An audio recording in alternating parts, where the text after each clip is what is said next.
بسم اللہ الرحمن الرحیم۔ السلام علیکم رحمۃ اللہ وبرکاتہ۔ اربوں خربوں درود و سلام حضور محمد صلی اللہ علیہ وآلہ وسلم پر۔ حضور اکرم صلی اللہ علیہ وآلہ وسلم نے 9 سال تک مدینہ منورہ میں حج نہیں کیا۔ پھر سن 10 ہجری میں اعلان ہوا کہ رسول اللہ صلی اللہ علیہ وآلہ وسلم اس سال حج کرنے جا رہے ہیں، تو مدینہ منورہ میں ہلچل سی مچ گئی۔ جو شخص سواری پر یا پیدل آنے کی طاقت رکھتا تھا وہ آ گیا۔ لوگ اس لیے آئے تاکہ آپ کے ساتھ جا سکیں۔ ہر شخص یہی چاہتا تھا کہ رسول اللہ صلی اللہ علیہ وآلہ وسلم کی اقتداء میں حج اور آپ کی طرح مناسک ادا کرے۔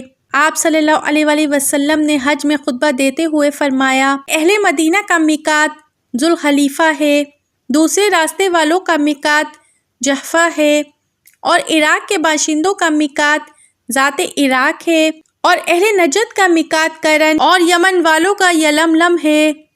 راوی نے بیان کیا ہے کہ رسول اللہ صلی اللہ علیہ وآلہ وسلم 4-5 ذی القعدہ کو گھر سے باہر نکلے۔ ہم آپ صلی اللہ علیہ وآلہ وسلم کے ساتھ روانہ ہوئے۔ ہمارے ساتھ بچے اور عورتیں بھی تھیں۔ جب ہم ذوالحلیفہ آئے، اسما بنت امیس کے ہاں محمد پیدا ہوا۔ اس نے آپ صلی اللہ علیہ وآلہ وسلم کی طرف پیغام بھیجا کہ میں کیا کروں؟ آپ صلی اللہ علیہ وآلہ وسلم نے فرمایا، غسل کرے اور مضبوطی کے ساتھ کپڑا باندھے اور احرام باندھے۔ پس رسول اللہ صلی اللہ علیہ وآلہ وسلم نے نہایت خاموشی کے ساتھ مسجد میں نماز پڑھائی۔ پھر آپ قصوہ نامی اونٹنی پر سوار ہوئے۔ جب وہ بیدا پہاڑی پر چڑھ گئی تو آپ صلی اللہ علیہ وآلہ وسلم نے اور آپ صلی اللہ علیہ وآلہ وسلم کے صحابہ نے حج کے لیے لبیک کہا، اور ایک روایت میں حج افراد کا لفظ ہے۔ میں نے آپ صلی اللہ علیہ وآلہ وسلم کے سامنے ایک ہجوم دیکھا، کچھ سوار اور کچھ پیدل تھے۔ آپ کے دائیں بائیں اور پیچھے بھی اسی طرح کا ہجوم تھا، اور رسول اللہ صلی اللہ علیہ وآلہ وسلم ہمارے درمیان تھے۔ آپ صلی اللہ علیہ وآلہ وسلم پر قرآن پاک نازل ہو رہا تھا، اور آپ صلی اللہ علیہ وآلہ وسلم اس کے معنی کو خوب سمجھتے تھے، اور جو عمل آپ صلی اللہ علیہ وآلہ وسلم کر رہے تھے ہم نے بھی آپ صلی اللہ علیہ وآلہ وسلم کی اقتداء کی۔ آپ صلی اللہ علیہ وآلہ وسلم نے اونچی آواز کے ساتھ لبیک اللہم لبیک لبیک لا شریک لک لبیک ان الحمد والنعمت لک والملک لا شریک لک، تو لوگوں نے بھی با آواز بلند یہ کلمات کہے۔ رسول اللہ صلی اللہ علیہ وآلہ وسلم لبیک پکارتے رہے۔ ہم لبیک اللہم لبیک بالحج کے کلمات بلند آواز سے کہتے رہے۔ ہمارا ارادہ صرف حج کا تھا، عمرے کا نہ تھا۔ ایک روایت میں ہے کہ حج کے دنوں میں ہم عمرہ کرنے کو جانتے ہی نہ تھے، اور دوسری روایت میں ہے کہ نبی کریم صلی اللہ علیہ وآلہ وسلم کے صحابہ کرام نے صرف حج کا احرام باندھا۔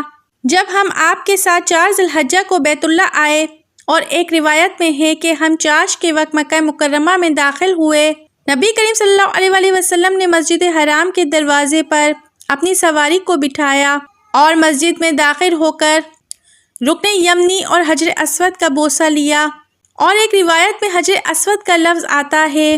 پھر دائیں طرف سے چلے، 3 چکر تیز اور 4 چکر آرام سے کیے۔ پھر آپ صلی اللہ علیہ وآلہ وسلم مقام ابراہیم کی طرف گئے۔ آپ صلی اللہ علیہ وآلہ وسلم نے بلند آواز کے ساتھ لوگوں کو سناتے ہوئے پھر مقام ابراہیم مصلی کی آیت تلاوت فرمائی۔ پھر مقام ابراہیم کے سامنے 2 نفل ادا کیے، ان میں قل هو اللہ احد، قل یا حی الکافرون سورتیں تلاوت فرمائیں، اور ایک روایت میں قل یا حی الکافرون اور قل هو اللہ احد کا ذکر ہے۔ پھر آپ صلی اللہ علیہ وآلہ وسلم زمزم کی جانب گئے، وہاں سے پانی پیا اور سر پر بھی گرایا۔ پھر حجر اسود کی طرف واپس لوٹے تو اس کا بوسہ لیا۔ پھر صفا کے دروازے سے صفا کی جانب نکلے۔ جب صفا کے قریب پہنچے تو آپ صلی اللہ علیہ وآلہ وسلم نے من شعار اللہ آیت تلاوت کرتے ہوئے ارشاد فرمایا، میں اس سے ابتدا کرتا ہوں جس سے اللہ تعالیٰ نے ابتدا کی۔ پھر آپ صلی اللہ علیہ وآلہ وسلم اعلیٰ صفا پر چڑھے، بیت اللہ کا مشاہدہ کرتے ہی منہ اس کی جانب کیا، اللہ کی توحید بیان کی کہ اس نے اپنا وعدہ پورا کر دیا، اپنے بندے کو کامیاب کیا، اور اکیلے نے سب جماعتوں کو مغلوب کر دیا۔ پھر آپ نے دعا فرمائی اور ان کلمات کو 3 بار دہرایا، لا الہ الا اللہ وحدہ لا شریک لہ صدق وعدہ ونصر عندہ وہزم الاحزاب الوحدہ۔ پھر آپ اتر کر مروہ کی جانب چلنے لگے۔ جب آپ کے پاؤں وادی کے درمیان میں پہنچے تو آپ نے دوڑنا شروع کیا۔ جب آپ کے سامنے چڑھائی آئی تو آپ حسب سابق چلنے لگے اور مروہ پر چڑھ گئے، بیت اللہ کا مشاہدہ کیا اور جو اعمال صفا پر کیے تھے وہی مروہ پر بھی کیے۔ جب آپ کا آخری چکر تھا، ایک روایت میں ہے کہ آپ کا 7واں چکر مروہ پر تھا، تو آپ صلی اللہ علیہ وآلہ وسلم نے فرمایا، اگر میں اس چیز کو پہلے معلوم کر لیتا جس کا مجھے بعد میں علم ہوا ہے تو میں قربانی ساتھ نہ لے جاتا اور عمرہ کر لیتا۔ بس تم میں سے جس کے ساتھ قربانی نہیں ہے وہ عمرہ کر کے حلال ہو جائے۔ اور ایک روایت میں ہے آپ صلی اللہ علیہ وآلہ وسلم نے فرمایا کہ تم بیت اللہ کا طواف اور صفا اور مروہ کے درمیان سعی کر کے حلال ہو جاؤ، سر کے بال تراشو اور حلال رہو۔ 8 ذی الحجہ کو حج کا احرام باندھو اور تم نے حج مفرد کو عمرہ بنانا ہوگا۔ مروہ سے نیچے کھڑے سراقہ بن مالک نے دریافت کیا، یا رسول اللہ صلی اللہ علیہ وآلہ وسلم، کیا ہمارے لیے عمرہ کرنا اور ایک اور روایت میں ہمارا تمتع کرنا اس سال کے ساتھ خاص ہے یا ہمیشہ کے لیے اجازت ہے؟ تو رسول اللہ صلی اللہ علیہ وآلہ وسلم نے اپنی انگلیوں کو ایک دوسری میں داخل کرتے ہوئے فرمایا کہ قیامت تک کے لیے عمرہ حج میں داخل ہو گیا۔ آپ صلی اللہ علیہ وآلہ وسلم نے 3 بار فرمایا، نہیں، ہمیشہ ہمیشہ کے لیے حج عمرہ اکٹھے ہو گئے ہیں۔ عرض کیا، یا رسول اللہ صلی اللہ علیہ وآلہ وسلم، ہمیں ہمارے دین کے متعلق اس طرح آگاہ فرمائیں کہ گویا ہم ابھی پیدا ہوئے ہیں۔ آپ صلی اللہ علیہ وآلہ وسلم فرمائیں کہ آج جو ہم عمل کر رہے ہیں کیا ہمارا عمل پہلے لکھا جا چکا ہے، تقدیر میں کلمے چل چکی ہیں، یا ہمارا عمل کرنے کے بعد مستقبل میں لکھا جاتا ہے؟ تو آپ صلی اللہ علیہ وآلہ وسلم نے فرمایا، آپ کا عمل تقدیر کی نوشت کے مطابق ہے۔ عرض کیا، پھر عمل و صحیح کس لیے؟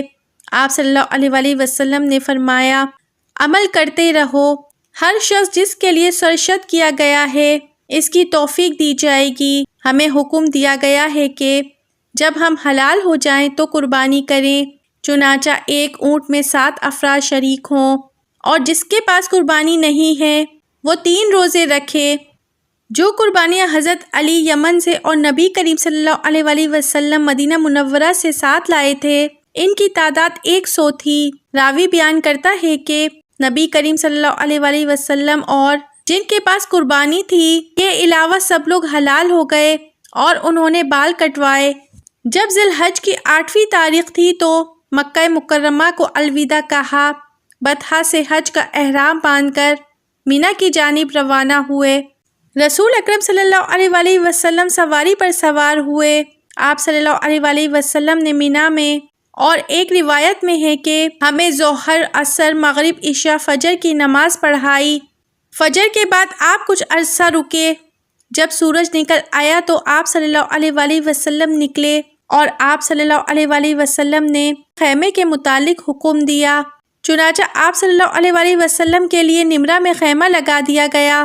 جب آپ مینا سے روانہ ہوئے تو قریش کو یقین تھا کہ آپ مزدلفہ مشعر الحرام میں رکیں گے، وہیں آپ کا ٹھہرنا ہوگا، جیسا کہ قریش جاہلیت میں وہاں ٹھہرتے تھے، لیکن رسول اللہ صلی اللہ علیہ وآلہ وسلم وہاں سے آگے چل دیے، یہاں تک کہ عرفے میں پہنچ گئے۔ وہاں آپ صلی اللہ علیہ وآلہ وسلم نے دیکھا کہ نمرہ میں آپ صلی اللہ علیہ وآلہ وسلم کے لیے خیمہ لگایا گیا ہے۔ آپ صلی اللہ علیہ وآلہ وسلم نے وہاں نزول فرمایا۔ سورج کے زوال کے بعد آپ صلی اللہ علیہ وآلہ وسلم نے حکم دیا کہ کسوہ اونٹی پر پالان رکھا جائے، چنانچہ اس کو آپ صلی اللہ علیہ وآلہ وسلم کے لیے تیار کیا گیا۔ آپ صلی اللہ علیہ وآلہ وسلم اس پر سوار ہو کر بطن وادی میں پہنچے۔ آپ صلی اللہ علیہ وآلہ وسلم نے لوگوں کو خطبہ دیتے ہوئے فرمایا، تمہارے خون اور تمہارے مال تم پر حرام ہیں، جیسا کہ تمہارے اس دن کو حرمت حاصل ہے۔ خبردار، جاہلیت کی تمام چیزوں کو میرے قدموں کے نیچے ختم کر دیا گیا ہے، اور جاہلیت کے خون بھی ختم کر دیے گئے ہیں، اور اپنے خونوں میں سے جس خون کو سب سے پہلے میں معاف کرتا ہوں وہ ابن ربی بن حارث کا خون ہے، جو بنو سعد قبیلے میں دودھ پلایا گیا تھا۔ بنو حزیل نے اس کو قتل کر دیا تھا۔ نیز جاہلی دور کے تمام سودوں کو ختم کرتا ہوں، اور سب سے اول میں عباس بن عبد المطلب کے سود کو ختم کرتا ہوں۔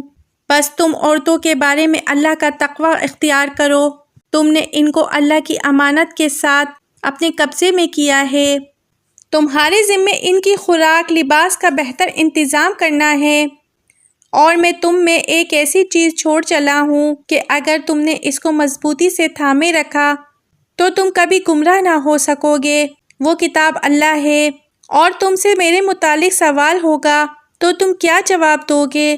سب نے کہا، ہم گواہی دیتے ہیں کہ آپ صلی اللہ علیہ وآلہ وسلم نے اپنے رب کے پیغامات کو پہنچایا، اپنی ذمہ داری کو ادا کیا اور اپنی امت کی خیر خواہی کی اور اپنے اوپر عائد کردہ حقوق کو پورا کر دیا۔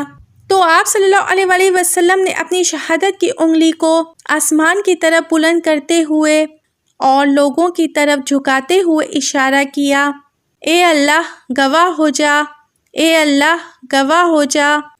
پھر بلال نے ایک اذان کہی، پھر تکبیر کہی تو آپ صلی اللہ علیہ وآلہ وسلم نے ظہر کی نماز پڑھائی۔ پھر بلال نے عصر کی اقامت کہی، آپ صلی اللہ علیہ وآلہ وسلم نے عصر کی نماز پڑھائی۔ ان کے درمیان سنتیں نہیں پڑھیں۔ پھر حضور اکرم صلی اللہ علیہ وآلہ وسلم قصوہ پر سوار ہوئے، یہاں تک کہ آپ صلی اللہ علیہ وآلہ وسلم وقوف کی جگہ میں پہنچے۔ آپ صلی اللہ علیہ وآلہ وسلم نے اپنی اونٹنی کے بطن کو جبل رحمت کے نیچے کنکروں کی طرف اور جبل مشا کو اپنے سامنے کیا اور قبلہ رخ ہو کر سورج کے غروب تک وقوف فرما رہے، اور فرمایا، میں نے یہاں وقوف کیا ہے اور عرفے کی تمام وادی وقوف کی جگہ ہے۔ رسول اللہ صلی اللہ علیہ وآلہ وسلم جب عرفات سے واپس لوٹے تو آپ صلی اللہ علیہ وآلہ وسلم بڑے سکون و اطمینان سے تھے۔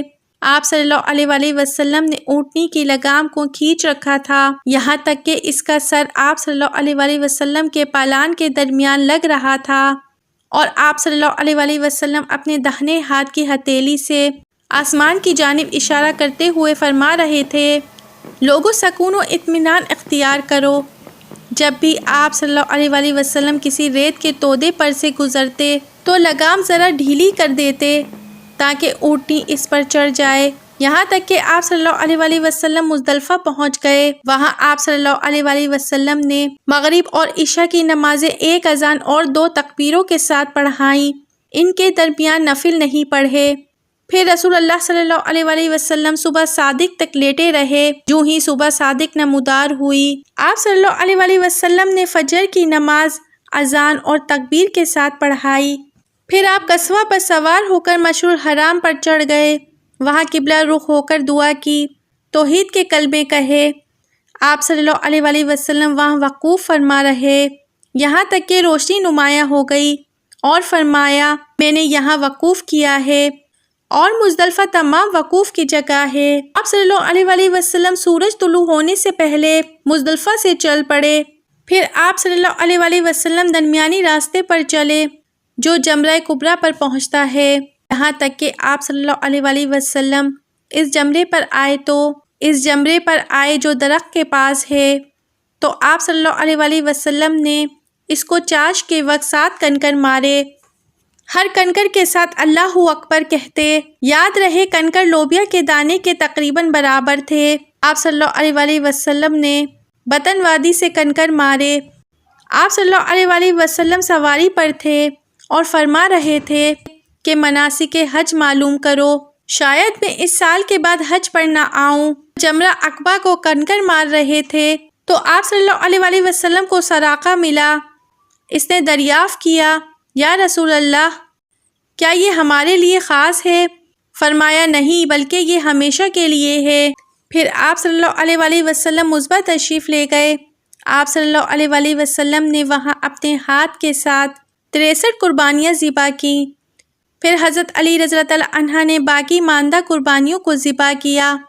آپ صلی اللہ علیہ وآلہ وسلم نے ان کو قربانیوں میں شریک کیا اور ہر اونٹ سے گوشت کا ایک ٹکڑا لینے کا حکم دیا۔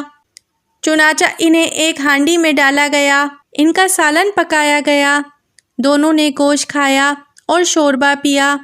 آپ صلی اللہ علیہ وآلہ وسلم نے اونٹ اور گائے میں 7 آدمیوں کو شریک ہونے کی اجازت دی۔ ایک اور روایت میں ہے، جابر نے بیان کیا کہ ہم قربانیوں کے گوشت کو صرف منا کے 3 دن کھاتے ہیں۔ آپ صلی اللہ علیہ وآلہ وسلم نے فرمایا کھاؤ اور ذخیرہ کرو۔ راوی بیان کرتا ہے کہ ہم قربانی کا گوشت کھاتے رہے اور ہم نے اس کو محفوظ رکھا یہاں تک کہ جب ہم مدینے واپس آئے تو ہمارے ساتھ قربانیوں کا گوشت تھا۔ رسول اللہ صلی اللہ علیہ وآلہ وسلم نے جانور ذبح کرنے کے بعد سر منڈوایا اور لوگوں کے سوالات کے جواب دینے کے لیے مینا میں بیٹھ گئے۔ ذی الحج کی 10ویں تاریخ رسول اکرم صلی اللہ علیہ وآلہ وسلم نے ہمیں خطبہ دیتے ہوئے فرمایا لوگوں کون سا دن زیادہ حرمت والا ہے؟ صحابہ کرام نے عرض کیا ہمارا یہ دن بہت حرمت والا ہے۔ پھر آپ صلی اللہ علیہ وآلہ وسلم نے فرمایا کون سا مہینہ زیادہ عظمتوں والا ہے؟ صحابہ کرام نے جواب دیا یہ مہینہ زیادہ عظمت والا ہے۔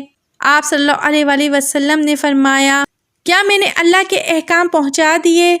سب نے اثبات میں جواب دیا۔ آپ صلی اللہ علیہ وآلہ وسلم نے فرمایا اے اللہ گواہ بن جا۔ پھر رسول اللہ صلی اللہ علیہ وآلہ وسلم سوار ہوئے تو آپ صلی اللہ علیہ وآلہ وسلم نے بیت اللہ کا طواف بھی کیا لیکن صفا مروہ کے درمیان طواف نہیں کیا۔ آپ صلی اللہ علیہ وآلہ وسلم نے مکے میں ظہر کی نماز پڑھائی۔ ایک عورت نے اپنے بچے کو رسول اللہ صلی اللہ علیہ وآلہ وسلم کی جانب اٹھاتے ہوئے سوال کیا یا رسول اللہ صلی اللہ علیہ وآلہ وسلم اس بچے کا بھی حج ہے؟ تو آپ نے فرمایا ہاں اور ثواب تجھے ملے گا۔ ویڈیو اچھی لگی ہے تو لائک شیئر سبسکرائب کریں۔ اللہ حافظ۔